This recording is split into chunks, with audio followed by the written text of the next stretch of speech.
G'day ladies and gentlemen, welcome to Draw with Jazza. I'm Jazza and this is the Challenge of the Month competition winner announcement video. And this last challenge of the month was a colouring competition. Now it sounds simple and we've all done them as children, but it's a little more complex than that because we're adults and we have different tools at our disposal like painting and like more knowledge and tips and techniques. And the piece is a little more complicated, and this is the piece that I drew and asked you guys to colour in. So let's go through some of the highlighted participants. This piece is by Dino676 and it has a really nice ambience. Good warm light coming from the flame, and it's projecting in a way so that the characters look quite 3D and the big monster in the background looks quite looming and ominous. This piece by HM Dragon Dreamer is a traditional piece coloured in with pencil on paper, which is really refreshing to see. It's really cool because there were only very few traditional entries into this competition, and I'm glad that some people did it. To be honest, I was quite hoping that some people would print it out and colour it in like a real colouring competition like we did when we were kids, and they did a fantastic job, especially with the blue light emitting and reflecting on the skin of the demon in certain areas that are closer to the flame. Really good job. This piece by K. Kalimos is just so cool and dramatic, and it's one of the most out there entries. I love the richness and intensity of colour. There was no fear there, which is really cool because a lot of people kind of tend to be quite reserved and represent the real world, which is good as well because we can get some really cool stuff happening, but it's really nice to see something so dramatic, some really strong reds and yellows and purples all thrown into the mix of this really warm piece. As well as the fact that the highlights where they are present are fantastic. So on the head of the demon and on the outside of his edge where we have this really strong red rim lighting, and then the golden areas of his skin closest to the flame are all really cool.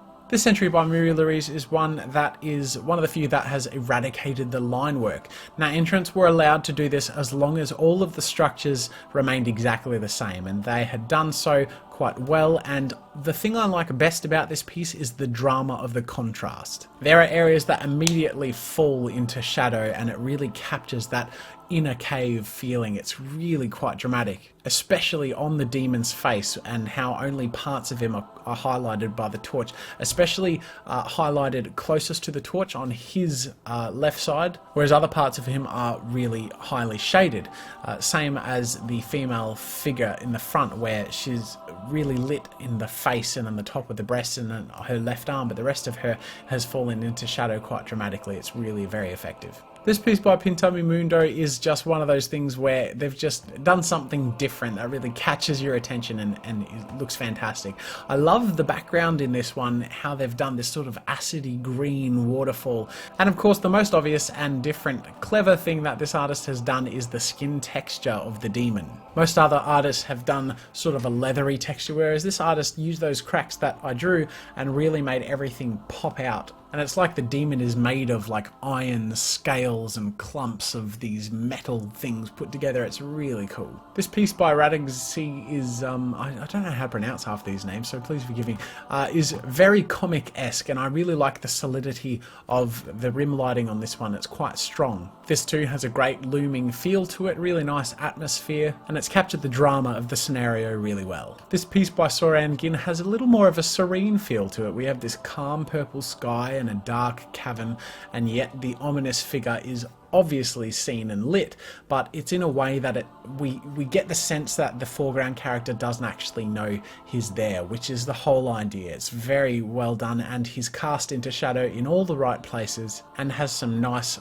light blue / purple rim lighting on him, but not overdone. So that is a fantastic job. This piece is by Systemless Designs and the tone is just amazing. All of the shadow work has been done with deep purples, and it gives the whole piece a really strong nighttime feel.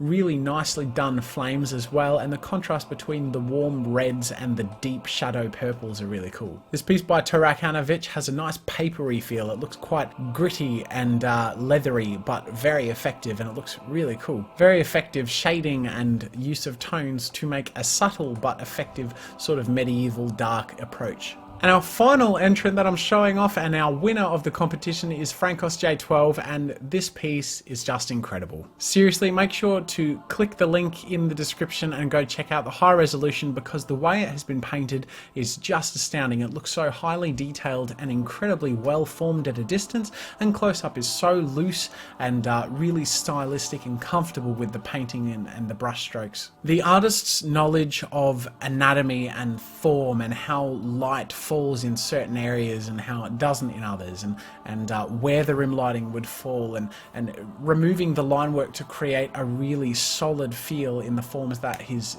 accentuated is just incredible. Really amazing work, well deserving of the prize. So this artist will be receiving $30 cash in PayPal, a signed book by Christopher Hart, and some custom Photoshop brushes. Thank you all so much for entering. This was one of my favorite challenge of the month so far, because there were so many entries and yet they're all directly next to each other, very comparable. It's easy to see what creative things people have gone for, which is really cool. So I'm going to show all of the entries at the end of this video so you can see everyone who's entered. Thank you all so much. I really appreciate the time and effort you artists put into making these challenges of the month so successful, and every time I am just blown away. Fantastic work. Thank you for joining me, and until next time, ladies and gentlemen, I will see you later.